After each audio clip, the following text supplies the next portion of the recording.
on the 20th anniversary of the al-Qaeda bombing of the U.S. embassies in Kenya and Tanzania, remembering one of the darkest days in East Africa. From fighting cancers to obesity, could a small implant be the answer?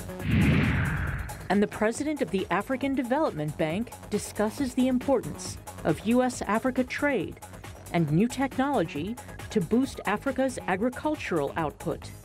Africa 54 starts right now. Good evening, I'm Esther Gidhui. You are in for Vincent Makori. This is Africa 54. Tuesday, August 7th, 2018 marks the 20th anniversary of the U.S. Embassy bombing in East Africa. More than 200 people died in twin truck bomb attacks in Kenya and Tanzania. Ceremonies are being held in Nairobi and Dar es Salaam to commemorate the victims and survivors.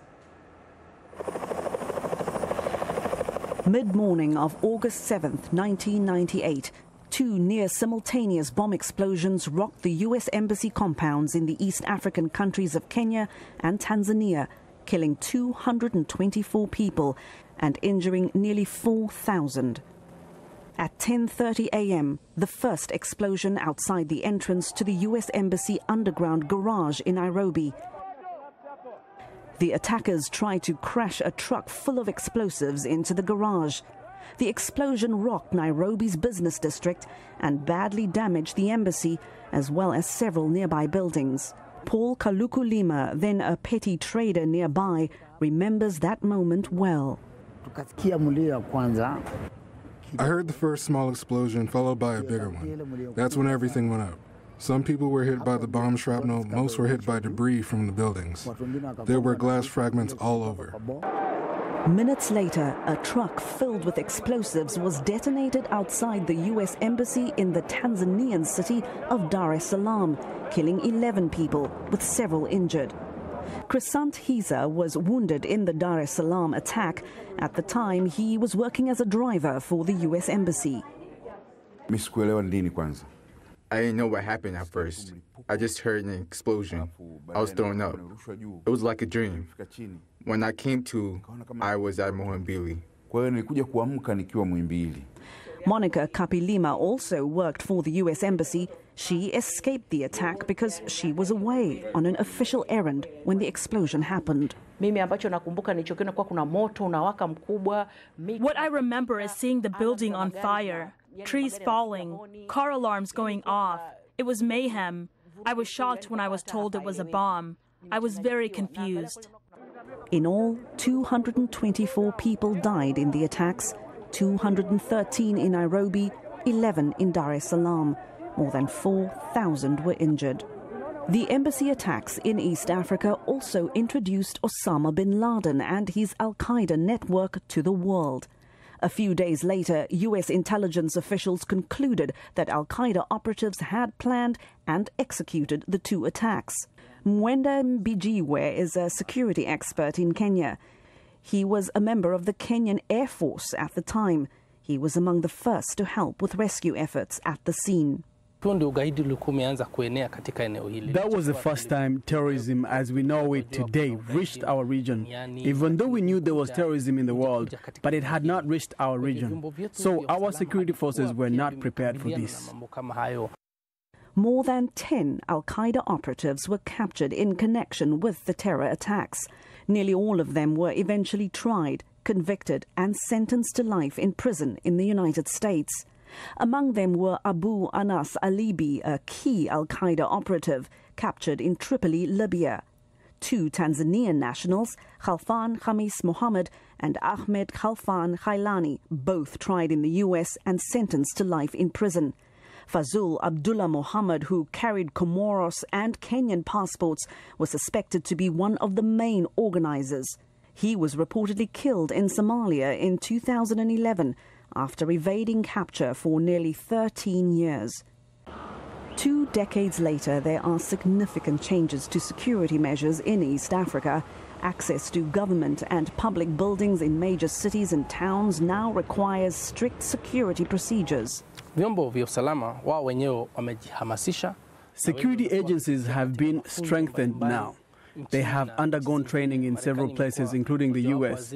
We have bomb disposal units in our law enforcement agencies, and they received training in the U.S. and Germany. The terror attacks also changed lives. Krisant Hiza still works as a U.S. Embassy driver in Dar es Salaam, but he says he suffers frequent flashbacks. Up until this day, I am in fear, especially when I hear some kind of loud sounds, such as a tire burst. I am not straight with those kinds of situations. At the site where the U.S. Embassy in Nairobi once stood, there is now a memorial park and a wall with the names of the victims, so anyone who visits can learn about what happened and remember the lives lost on that deadly day in August.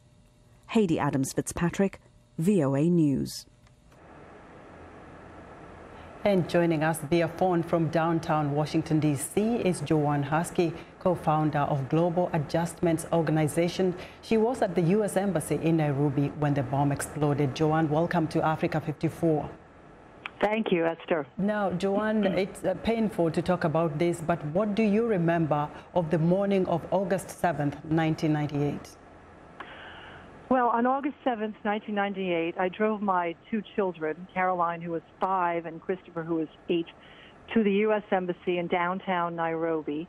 We pulled into the parking lot in the back of the embassy, right next to a huge truck, which we had not known at the time was full of explosives and 2 guys who were about to blow up the embassy. We scooted into the embassy back door, down the hall, and went into the doctor's office, where they were going to have their physical examinations for school.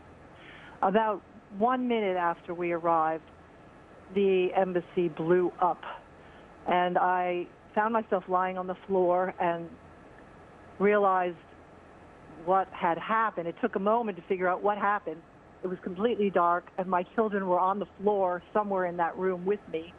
And I had to scramble around and try to find my little kids, grab them, and tell them we have to get out of here. There were wires down and cement down, and everything was all disarrayed. It was dark. There was glass on the floor, and we had to crawl through all of that and out through the halls of the basement, trying to find a way out. And we were hearing people all around saying, how do we get out? And where's the exit? Finally, we saw a light at the end of this long hall, and we climbed through this hole and ran up a ramp through the garage, and there was a huge fire in the back of the embassy, and the fire was exactly where our car had been parked. It was the ground zero of the explosion. Your husband worked there. How were you able to reconnect with him? How did I reconnect to it? With your husband. He worked at the embassy, right? Yeah, my husband was on the 4th floor at the same time in the embassy, in the ambassador's office, having a meeting. He, of course, realized we were in the basement after the explosion and was panicked. He had to go down 4 flights of stairs to find us. He went through the halls, realizing that everyone on the 2nd floor was killed. Everyone on the 1st floor was killed. And he had no idea if his family was alive or not. And he came running out the front door, and we came running out the back door, all at the same time. Okay. Joan, you and your family survived the bombing, but how were you able to find strength to move on very quickly? I was the head of the American Women's Association. We formed a relief fund. We raised money from people all over the world to support Kenyan victims. And so for the year after the embassy bombing, I went out and met with victims, children who had been blinded, people who had lost their hearing, a woman who was in the bank in the back who had been paralyzed from the waist down. And we provided finance for them to be rehabilitated. We sent them to rehabilitation. So it was a very healing, not only for them, but it was very healing for me to be able to work with Kenyan victims and share our pain. Joan, thank you so much, and I hope other people who are victims of this bombing can find healing as well. Joan Husky is a survivor of the 1998 U.S. bombing in Nairobi and a co-founder of Global Adjustments Organization. In Zimbabwe, 27 opposition supporters are out on bail after being arrested last week. They were accused of instigating post-election violence. The Harare Magistrates Court freed each of the MDC supporters on $50 bail. 6 people were killed in an army crackdown on protesters soon after the ruling ZANU-PF party candidate Emmerson Mnangagwa was declared winner of last week's presidential elections. Mnangagwa replaced Mugabe when he was toppled last year in a de facto military coup. Nelson Chamisa, Mnangagwa's main rival, is expected to mount a court challenge to contest the election result. His party alleges security forces are abducting its members in night raids to stop it from challenging Mnangagwa's win, accusations that were quickly dismissed by Zimbabwe's foreign minister. We want to know what you think about Africa 54 and the stories we cover. Join the conversation on Facebook. The address is Africa 54. We're also streaming our show live on Facebook, so check us out and share our show with your friends. Still ahead on Africa 54, delivering life-saving medicine at a low cost. But first, a look at Tuesday's headlines.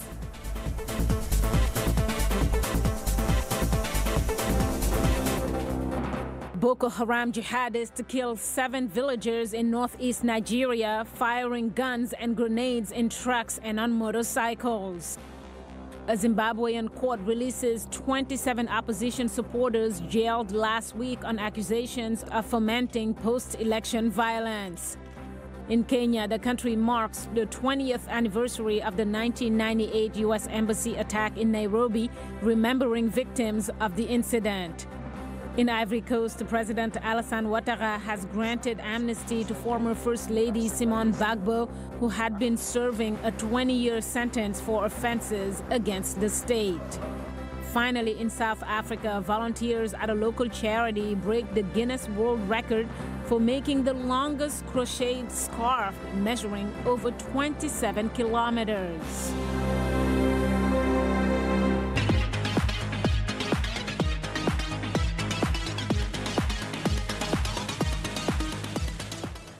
Africa 54 health correspondent Lino Mudu with an update on the new Ebola outbreak in Congo. Lino. The World Health Organization says preliminary laboratory results show a cluster of cases of the Ebola virus in the Democratic Republic of Congo's North Kivu province. That's 100 kilometers from the Ugandan border. The DRC's health ministry says the number of confirmed cases in the new outbreak has risen to 13, including 3 deaths.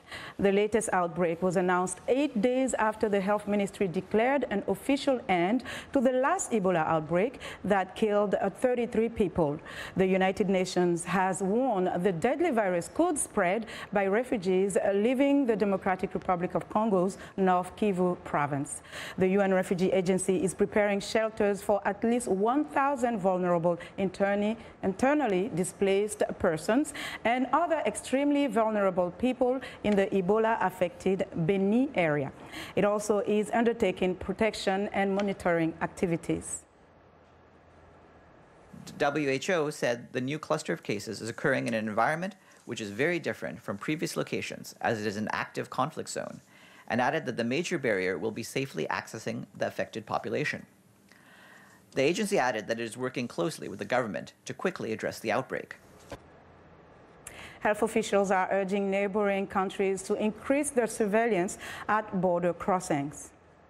Now, have you ever struggled to put a name to a face? Well, you're not the only one. A rare disorder causes some people to not recognize faces at all. Prosopagnosia, also called face blindness, is a brain disorder in which people cannot recognize faces, sometimes even those of their own families. Sadia Witkowski has more. If you met Dasha Reed on the street, you would probably not guess she suffered brain damage as a child. But you might notice something odd if upon second meeting, she did not recognize you. Face processing is especially dependent on the right temporal lobe, and so it's on the side here. Although she is generally recovered, Reed now suffers from prosopagnosia, or face blindness. With support from the National Science Foundation, psychologist Brad Duchesne and his collaborators at Dartmouth College are studying how people recognize and process faces. My main interest is trying to understand the organization of the normal brain. And we use these brains that have suffered brain damage to try to make inferences about the way the normal brain operates. Although acquired prosopagnosia was first formally described 150 years ago, it is rare and not well understood. Duchenne has gathered 20 participants with the disorder to create a database with results from a battery of tests. You ready? Mm-hmm. Like the famous FACES task. I don't know. I don't know. John Travolta. Yeah, baby. That chin, you can't deny the chin. They also test other aspects of perception and memory for objects. And so imagine that we find somebody who's suffered brain damage and they can't recognize faces any longer, but they can still recognize cars in a parking lot and they can recognize scenes and things like that. What that suggests is that faces are processed by different mechanisms in the brain. Researchers look at the brain structure using MRI and test brain activity using functional MRI, while patients look at faces or scenes. They are missing certain parts of the brain, or they have damaged certain parts of the brain, and we see that in MRI scans. And so if the part's not there, it can't act on anything. So we can make inferences on what that part does. We hope that by really developing an understanding of face processing itself, that'll provide us with sort of a model for understanding the way other parts of the brain work. Duchenne says his basic research on face blindness will not directly lead to any treatments, but Reed still wants to participate. With her help, researchers can better understand how we recognize the world and people around us. Sadie Witkowski, VOA News, Washington. Get this, remembering to take medications can be challenging for some people, but one day an implant may replace medications that need to be taken orally in certain cases. One lab in Houston is developing refillable implants placed under the skin to potentially deliver life-saving medicine at a low cost for various diseases. VOA's Elizabeth Lee reports from the Houston Methodist Research Institute. Researchers at this lab are developing a way to deliver drugs to patients through a small implant that doesn't require a pumping mechanism. These implants are inserted under the skin of patients and then deliver the drugs for extended period of times, for months and potentially years. And they continue releasing the drug until the drug is completely gone. Medication is released through membranes with nanochannels inside different implants like these. They end up acting like glands, are like artificial glands inside of the body. They do the things that the glands in the body normally do, secrete the necessary molecules when they are needed. The nanochannel delivery system can provide either a steady and constant dose of a drug or one that can be controlled remotely. We decided to invent and develop this system that can be remotely controlled. So via a phone or via remote control via Bluetooth, you can modulate the drug administration over time so that you can increase it, decrease it, suspend it. These implants are different sizes and can deliver drugs for conditions like high blood pressure and rheumatoid arthritis, for HIV prevention, even for cancer. So what we have envisioned is a device, a tiny little device, is the size of a grain of rice, that can be inserted via a needle, just simple needle, inside of a tumor mass, and deliver immunotherapy straight inside of the tumor. Another possibility is to use the implant to deliver a drug that fights obesity by helping patients lose fat without changing their diets. NASA is also conducting research on the implants with nanotechnology to help solve the problem astronauts experience. Once they go in space, they tend to lose muscle and as well as bone density, unless they work out. So we have focused on a specific medication trying to prevent muscle atrophy from occurring. And we have sent animals in space, rodents, and we tested this implant for a period of about 2 months. We are now in the process of analyzing all the samples and the data. Using the implant for HIV prevention could enter the clinical trial phase within 3 years. It may take several more years before other applications of the implant are tested on humans as research continues. Elizabeth Lee, VOA News, Houston. That's our health report for today, so stay in touch for more. Find me on Twitter @LenorMoudou. Back to you, Esther. Thank you for joining us today, Lenore. Be sure to watch for Lenore Moudou every Tuesday and Thursday for the latest health news in Africa, right here on Africa 54.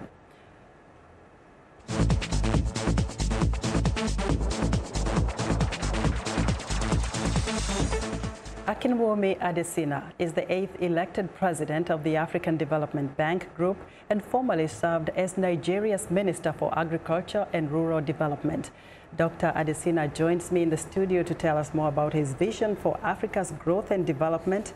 Welcome to Africa 54. It's a great pleasure to be here. Let's start right there. How much have you been able to achieve since you took over the presidency of ADB in terms of Africa's growth?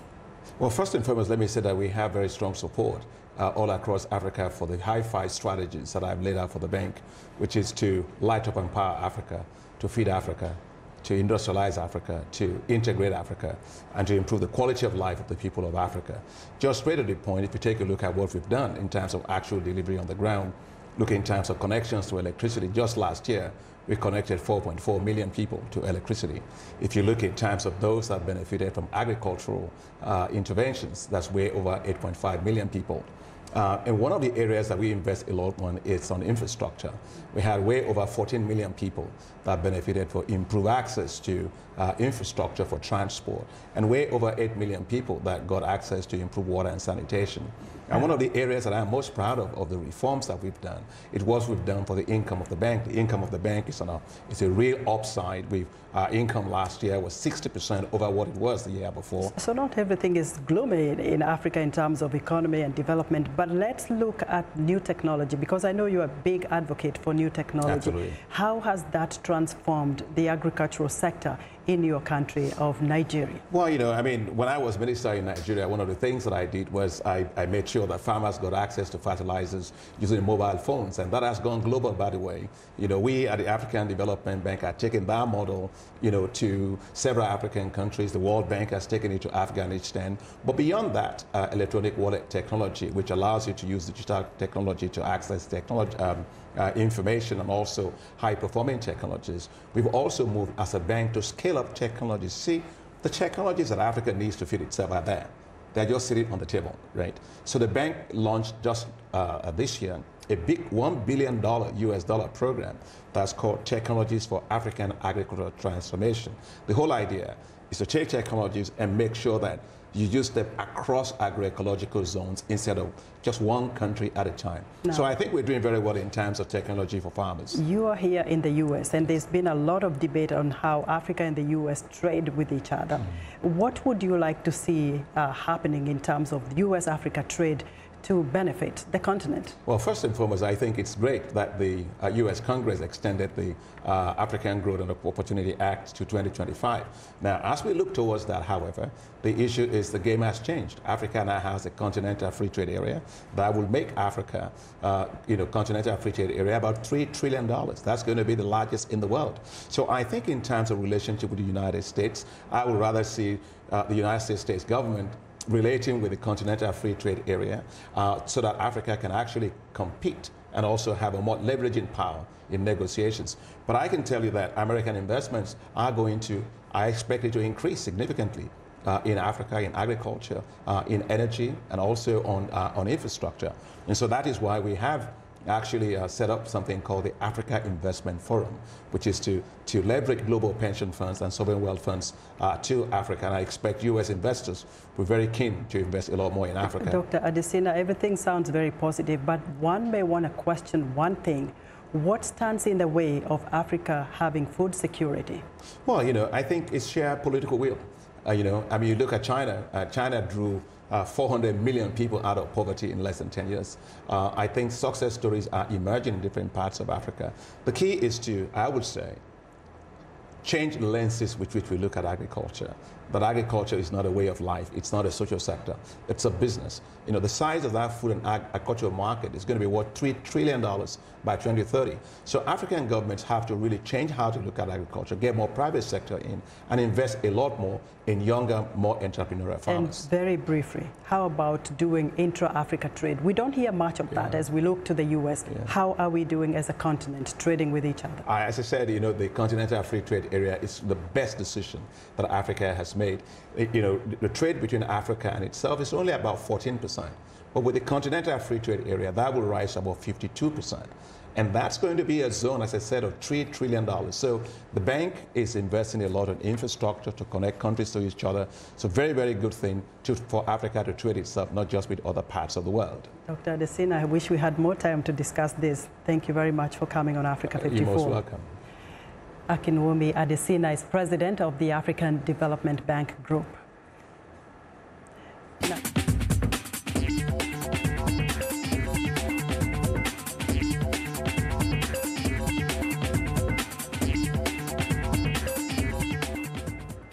and welcome back to Africa 54. Here's what's trending. The little robotic waiter wheels up to the table, raises its glass lid and says, "Enjoy your meal." The futuristic restaurant concept is the latest initiative in Chinese e-commerce giant Alibaba's push to modernize service and retail in a country where robotics and artificial intelligence are increasingly being integrated into commerce. Raising efficiency and lowering labor costs are the objectives at the Alibaba's Robot.he diners, where waiters have been replaced by robots and roll around the dining room on table-high runways. Industry experts say they serve more as showcases of Alibaba's tech prowess than a serious business model in a country where labor costs are relatively low. Next up, worried you have dry eye disease? There's an app for that. The app's developers from Aston University in England say traditionally the condition was associated with aging. Dry eye disease leaves the surface of the eye exposed and more susceptible to damage.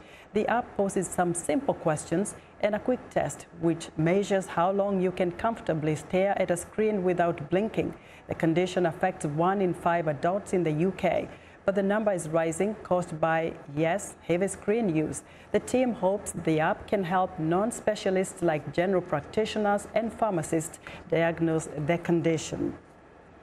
And in low-tech news, Cubans are pedaling hard these days, reviving a bicycle trend in Havana in an effort to counter a struggling public transport system and to change a stigma associated with bicycles. Once a month, dozens of cyclists meet to take 20-kilometer ride through the capital. Currently, the state only sells bicycles in foreign currency stores with prices too high for most of the population. The infrastructure of cycling paths, parking and repair services that once existed have also disappeared. But these young cycling enthusiasts hope to change all that. And that's what's trending today. And that's our show for today. Be sure to watch Africa 54 on our website at voaafrica.com. For more news, tune into VOA Evening Radio Show Africa News Tonight at 1800 UTC, and in the mornings to Daybreak Africa between 0300 and 0600 UTC Monday through Friday. Thanks for watching and good night from Washington.